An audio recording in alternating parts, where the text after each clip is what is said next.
जय हिंद। प्रयागराज जनजागरण में मैं आप सभी का स्वागत करता हूं।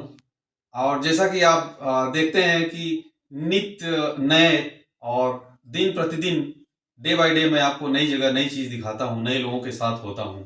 और आज कल महाकुंभ 2025 की जो दिव्य भव्य स्वच्छ सुव्यवस्थित और सुरक्षित डिजिटल कुंभ की जो परिकल्पना है, भारत सरकार और उत्तर प्रदेश सरकार, योगी आदित्यनाथ मुख्यमंत्री उत्तर प्रदेश की जो परिकल्पना है, वो जो धरती पर उतरती हुई जो दिख रही है, जो मैं दिखाता हूं आप लोगों को, वो उसकी खुशबू, जो उसकी सुंदरता है, वो देश विदेश में लोगों तक पहुंच रही है। और लोग जानने के लिए उत्सुक रहते हैं, मेरे जैसे आदमी की कोई बताए क्या चल रहा है। तो इसीलिए मैं आपको प्रतिदिन आपको ग्राउंड पर जाकर के कहाँ क्या हो रहा है, मैं वहां जाकर के चीजों को मैं दिखाता हूं और कोशिश करता हूं कि ज्यादा से ज्यादा चीजें कम से कम समय में आपको मैं दिखा पाऊं। अगर आप प्रयागराज आते हैं, क्योंकि देखिए आजकल जहां भी बातें हो रही हैं, लोग फोन करते हैं दूर दूर से, मैसेज भी करते हैं, तो बताते हैं कोई फ्लाइट से करा रहा है तो भी वहां भी कंजेस्टेड है, और ट्रेन से करा रहा है वहां भी टिकट नहीं मिल पा रहा है। उसके बाद बाय रोड। तो मैं आपको जैसे जैसे समय नजदीक आ रहा, थोड़ी थोड़ी मैं जानकारी आपको देता जाऊंगा। अगर आप बिहार, उड़ीसा, पटना, गुवाहाटी, असम, नॉर्थ ईस्ट से आ रहे हैं, तो आप कोशिश करिए कि आप नैनी में उतरिए, नैनी जंक्शन या छिवकी में उतरिए, आप प्रयागराज जंक्शन मत जाइए। अगर आप रीवा से आ रहे हैं और दक्षिण भारत से आ रहे हैं, तो भी आप नैनी और सीओडी नैनी में और आप छिवकी स्टेशन में उतरिए। और अगर आप नॉर्थ इंडिया से आ रहे हैं, दिल्ली हो गया, हरियाणा, राजस्थान की तरफ से आ रहे हैं, तब तो आपको प्रयागराज जंक्शन या सूबेदारगंज रेलवे स्टेशन उतरना पड़ेगा, या बनारस वाली रूट में आ रहे झूसी में उतर जाइए, आपको सही रहेगा। वहां से आप पैदल चले, नहीं तो वहां से आने में, अगर आप प्रयागराज स्टेशन चले जाएंगे तो वहां को वहां से आने में, क्योंकि सारी भीड़ वहीं इकट्ठा होगी। हालांकि भारत सरकार और रेल मंत्रालय ने बहुत व्यवस्था की, एक तरफ से आने का एक तरफ से जाने का, बहुत सारे सेट बने हुए, कई टिकट काउंटर बने हैं। लेकिन फिर भी इसके इतर हम देखें तो हमें कहां से सुटेबिलिटी रहेगी, कहां गैदरिंग ज्यादा नहीं है, कहां भीड़ ज्यादा ना हो और धक्का मुक्की ज्यादा ना हो, वहां से कहां पैदल हमको कहां से नहीं चलना पड़ेगा, वो तो ये जगह है जो मैं बता रहा हूं। वहां से आप आएंगे तो सही रहेगा। आप बनारस वाली रूट से आते हैं, झूसी उतर जाइए, फाफा मऊ है, लखनऊ वाले उसमें रामबाग है। और अगर आप नॉर्थ इंडिया से दिल्ली से आ रहे हैं और जम्मू कश्मीर और हरियाणा है, तो आपको जो है प्रयागराज जंक्शन फिर आ सकते हैं, या सुबेदारगंज रेलवे स्टेशन। सड़कें काफी चौड़ी हो गई हैं। उस समय आप सभी के स्वागत के लिए उत्तर प्रदेश पुलिस और सारे लोग, जितने प्रयागराज का शासन प्रशासन और उत्तर प्रदेश का जो 76वां जिला बना दिया गया है प्रयागराज महाकुंभ को, वो इसीलिए बनाया गया है कि ताकि इंडिपेंडेंट रहे, उसमें कोई दबाव न रहे, कोई कोताही न रहे, कोई कुछ कह न सके कि नहीं हमारा काम यहां भी है वहां भी है। इस इंडिपेंडेंट और बढ़िया काम के लिए शासन और प्रशासन एडमिनिस्ट्रेशन बढ़िया चले, इसलिए आज जो प्रयागराज आते हैं तो मैं बता रहा हूं वहां वहां जरूर जाइएगा। आप श्रृंगवेरपुर धाम समय लेके आइएगा, अगर समय नहीं है तो कोई बात नहीं, आज समय लेकर आते हैं तो श्रृंगवेरपुर धाम, जब भगवान राम अयोध्या से चलकर जब वन को जा रहे थे, तो अयोध्या से चलकर जो पहली जगह थी वो थी कहाँ, जो भगवान राम जो है निषाद राज से जो 51 फीट की जो गले मिलते हुए जो प्रतिमा है, बहुत ऐतिहासिक स्थल है। आपको वो जगह बताएगी कि भारतीय जो हमारा हिंदू सनातन धर्म है, उसकी गंभीरता और उसकी गहराई, उसकी प्राचीनता और उसकी सभ्यता कितनी पुरानी है। आपको जीने का मन करेगा। निषाद राज कहें तो एक जो नाविक होता है, यानी एक समन्वय। अगर आप देखेंगे भगवान राम की और निषाद राज की जो प्रतिमा है, वो गले मिलते देखेंगे तो आपको लगेगा कि ये एक सामाजिक समन्वय का संदेश देती है ये प्रतिमा। समाज में भाईचारे का संदेश देती है यह प्रतिमा। शासन और प्रशासन के बीच समन्वय का जो प्रतीक है, वो सिंबल है। जो छोटे और बड़े हैं, बड़ी नौकरी वाले, छोटी नौकरी वाले, सबके लिए सीखने की जगह है, प्रेरणा स्रोत, एक प्रेरणा स्थल के रूप में है वो जगह। अब मैं वहां से आता हूं दूसरी जगह, जो नागवासुकी मंदिर है। इतना ऐतिहासिक स्थल, उसको नया कॉरिडोर बना दिया गया है, उसको रेनोवेट कर दिया गया है, उसको बहुत सुंदरता उसको दी गई है। आपको लगेगा कि हाँ, अब प्रयागराज जो है अब एक प्राचीनता तो उसमें पहले ही है, लेकिन उसकी जो प्राचीनता है, वो जो प्राचीनता की जो छटा है, जो उसकी खुशबू है, जो उसकी सुंदरता है, वो आपको दिखेगी। जो उसकी गहराई है वो दिखेगी। नागवासुकी मंदिर जब आएंगे तो नाग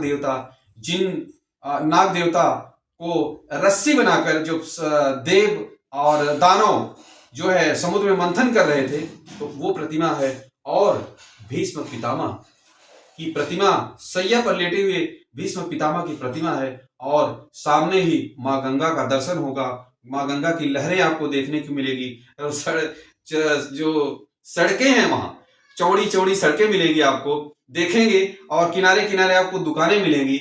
और रात में देखेंगे तो टिमटिमाते हुए बल्ब और दुकानें, जो सजी हुई, जो रास्ता सजा हुआ दिखेगा आपको, वो दिखेगा।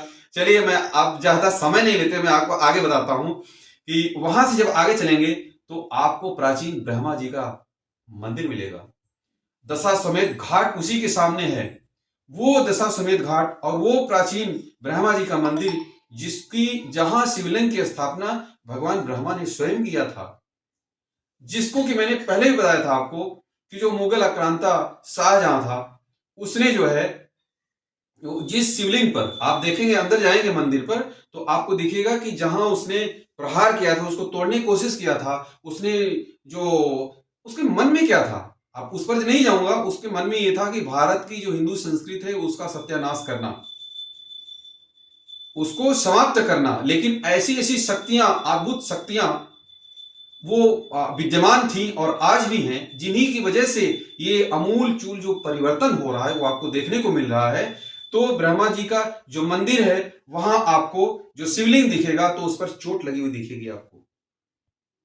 वो हो गया प्राचीन मंदिर, वहां बहुत खूबसूरत नजारा है वहां का। जब वहां से आएंगे, नीचे देखेंगे तो जहां ब्रह्मा जी ने यज्ञ किया था, वो यज्ञशाला, बहुत बड़ा बढ़िया सुंदर सा एक यज्ञशाला बनाया गया है, जो कि आपको वो दिखाएगा कि ये भी भारतीय संस्कृति की, हिंदू धर्म की प्राचीनता, यहाँ जो है, यहाँ की जो सुंदरता है वो दिखाती है कि जो अब जो अमूलचूल जो परिवर्तन हो रहा है, यहाँ जो सुंदरता उसकी बनाई जा रही है, लोगों के जो आने का जो जो तैयारी चल रही है आपको दिखेगी वहां।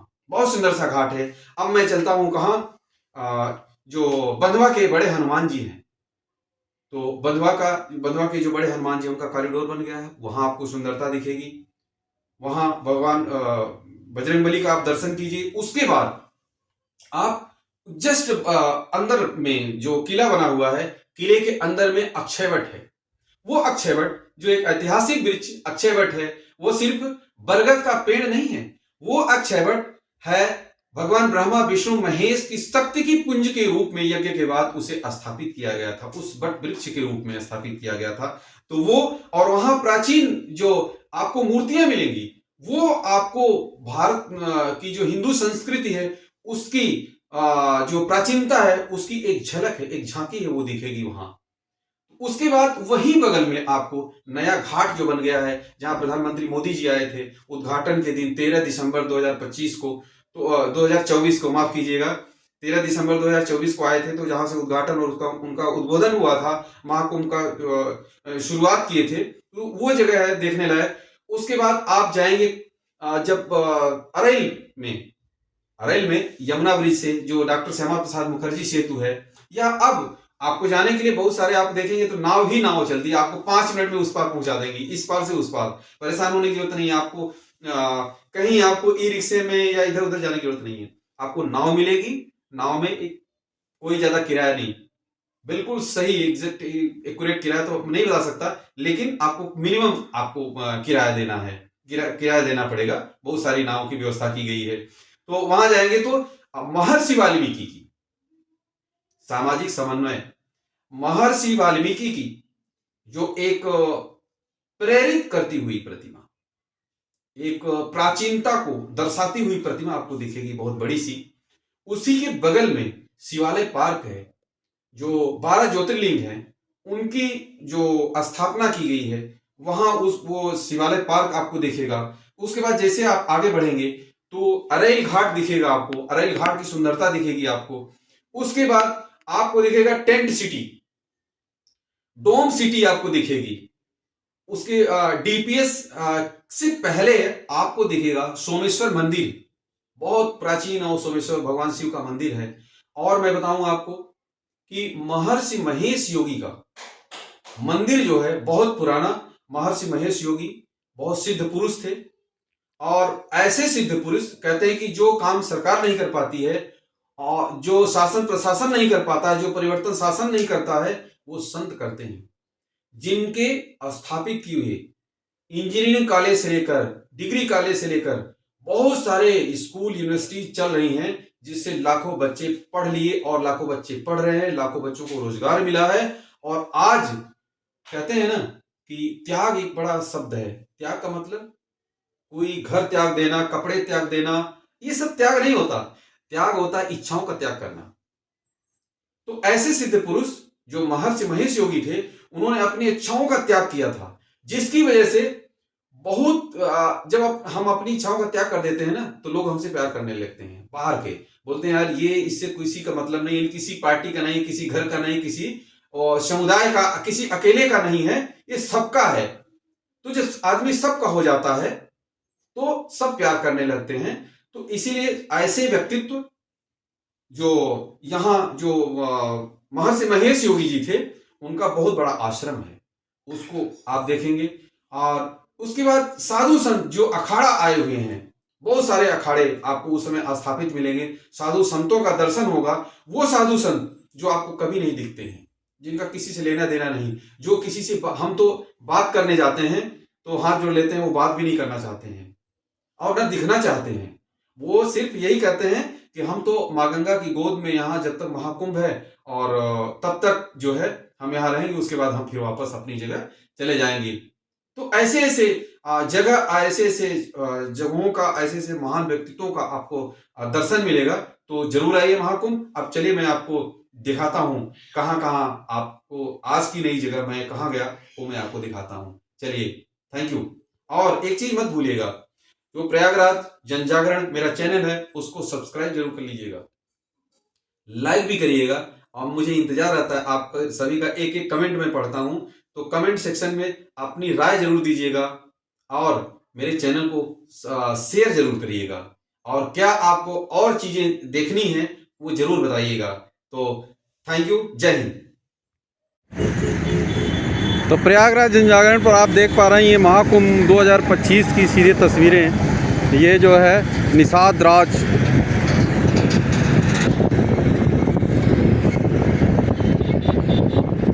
यही वो नाव है जिस पर मोदी जी आए थे यमुना पार से संगम तट पर, जहां बंधवा हनुमान जी का दर्शन करने और कॉरिडोर का उद्घाटन करने और अक्षय वट कॉरिडोर का उद्घाटन करने और अपनी सभा का उद्बोधन करने के लिए। तो चलिए मैं आगे की तस्वीरें दिखाता हूँ। ये देखिए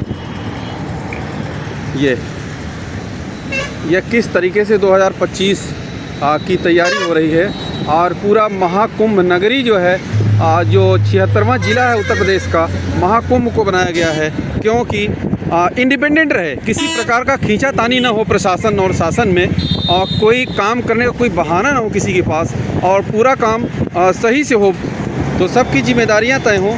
ये देखिए इसी प्रकार से कई जो है आपको वो मिलेंगे, टावर मिलेंगे नेटवर्क के, कई टावर नेटवर्क। तो नेटवर्क यहाँ कोई दिक्कत नहीं है, लेकिन यहाँ ड्रोन से सुरक्षा की कड़ी जांच हो रही है। ये बात भी बता दूं मैं कि सुरक्षा व्यवस्था बहुत कड़े तरीके से, बहुत पुख्ता कड़ी सुरक्षा व्यवस्था है। तो सुरक्षा व्यवस्था में पंछी भी पर ना मार पाए, इसके लिए उत्तर प्रदेश सरकार और केंद्र सरकार की तमाम एजेंसियां लगातार लगी हुई हैं। ये देखिए कितना सुंदर ये किनारा है यमुना जी का। मैं दूर तक की तस्वीरें दिखाने की कोशिश कर रहा हूँ आपको, कैमरों को जूम करके। चलिए आप दूसरी जगह। जी हाँ, 2025 महाकुंभ प्रयागराज, तीर्थराज प्रयागराज का ये अद्भुत नज़ारा, सजता हुआ महाकुंभ आपको दिखाई दे रहा है। मैं आपको दिखा पा रहा हूँ ये तस्वीरें ये जो शिवालय पार्क बना हुआ है अरैल में, ये वहाँ की तस्वीरें हैं। और ये महर्षि वाल्मीकि की ये तस्वीर जो है आपको दिखाई दे रही है, बन रही है अभी, तो थोड़े दिनों में बन के तैयार हो जाएगी। तो आप जो है इसको देख सकते हैं, इसका दर्शन कर सकते हैं। चलिए आपको दूसरी जगह ले चलता हूँ मैं आपको। ये देखिए कितना सुंदर, इसी प्रकार से हर चौक चौराहे आपको सजते हुए मिलेंगे, आपको दिखेगा हर जगह। ऐसा लगेगा कि धार्मिक छवि दिखाई देगी आपको हर चौराहों पर। तो ये यहाँ का ये पूरा पार्किंग का इलाका है। यदि आप मिर्ज़ापुर और रीवा रोड से आते हैं तो अरैल जाना है आपको, तो जो लेप्रोसी चौराहा है उसी के बगल में ये जो है पार्किंग बनी हुई है। तो अब मैं आपको दूसरी जगह नज़ारा दिखा रहा हूँ। ये जैसे टेंट सिटी लग रहा है आपको, तो ये पूरा टेंट सिटी है ही है वास्तव में। चलिए दूसरी, तो आपको इसी प्रकार से सड़कें आपको चमकती हुई और चौड़ी सड़कें आपको दिखाई देंगी प्रयागराज में इस समय। ये देखिए ये पूरा इलाका अब कुछ दिनों में ये पूरा टेंट लगा हुआ, लोगों से भरा हुआ, लोग चलते हुए दिखाई देंगे आपको। अभी खाली दिख रहा है आपको ये पूरा।